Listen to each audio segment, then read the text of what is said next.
देश के सच्चे मुद्दों और सच्ची खबरों को देखने के लिए हमारे चैनल को सब्सक्राइब कीजिए, नोटिफिकेशन बेल जरूर ऑन कीजिए। स्पीकर सर, कुछ ही दिन पहले मैं मणिपुर गया।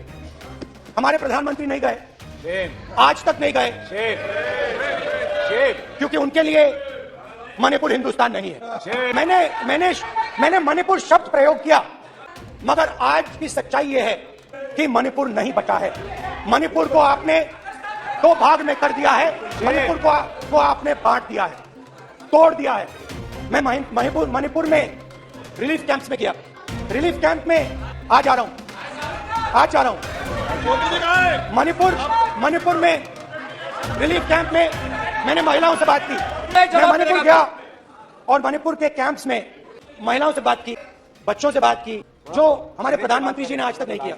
एक महिला मुझे कहती है, मैंने उनसे पूछा, बहन क्या हुआ आपके साथ? महिलाओं से बात किया, मगर मैं आपको दो उदाहरण देना चाहता हूं। एक महिला मुझे कहती है, मैंने कहा क्या हुआ तुम्हारे साथ? कहती है, मेरा छोटा सा बेटा, एक ही बच्चा था मेरा, मेरे सामने, मेरे आंखों के सामने उसको गोली मारी है। मैं पूरी रात, आप सोचिए, आप अपने बेटों के बारे में सोचिए, मैं पूरी रात उसकी लाश के साथ लेटी रही। झूठ नहीं, झूठ आप बोलते हो, झूठ मैं नहीं बोलता हूं। पूरी रात उसकी लाश के साथ लेटी रही और फिर मुझे डर लगा, मैंने अपना घर छोड़ दिया, जो भी मेरे पास था वो मैंने छोड़ दिया। मैंने उनसे पूछा, कुछ तो लाई होगी? कहती है, नहीं, सिर्फ मेरे जो कपड़े हैं ये मेरे पास हैं। और फिर इधर उधर ढूंढती है और एक फोटो निकालती है और मुझे कहती है, यही मेरे पास अब बची। एक और उदाहरण, दूसरे कैंप में मैं, एक महिला मेरे सामने आती है, मैं उससे पूछता हूं, तुम्हारे साथ क्या हुआ तुम्हारे साथ? और जैसे ही मैंने ये सवाल पूछा, आप महिला का दर्द नहीं सुन सकते, महिला का दर्द सुनने का मत धैर्य। जैसे ही मैंने उससे सवाल पूछा, तुम्हारे साथ क्या हुआ, शर्म नहीं है तेरे को?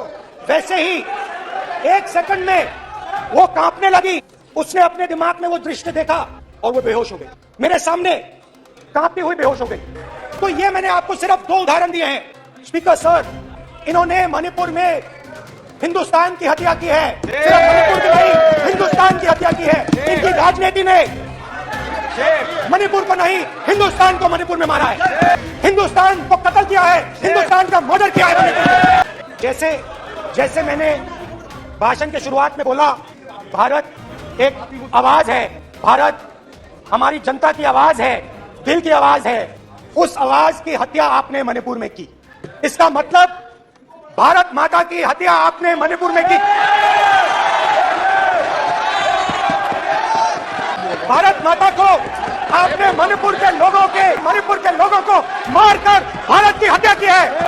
आप देशद्रोही हो, आप देशभक्त नहीं हो, आप देश प्रेमी नहीं हो, आप देशद्रोही हो। आपने देश की हत्या मणिपुर में की। हिंदुस्तान की सेना मणिपुर में एक दिन में शांति ला सकती है। हिंदुस्तान की सेना का प्रयोग नहीं कर रहे हो, क्योंकि आप हिंदुस्तान को मणिपुर में मारना चाहते हो।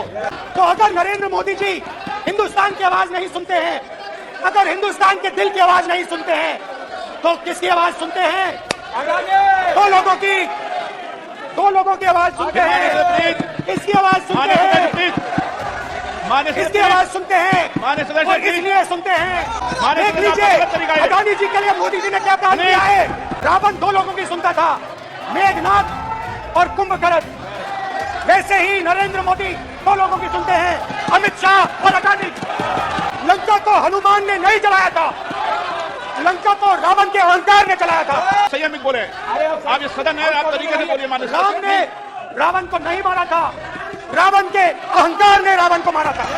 आप पूरे देश में केरोसिन फेंक रहे हो, आपने मणिपुर में केरोसिन फेंकी, आपने चिंगारी लगा दी, अब आप हरियाणा में कर रहे हो, पूरे देश को आप जलाने में लगे हो। आप पूरे देश में भारत माता की हत्या कर रहे हो। धन्यवाद स्पीकर।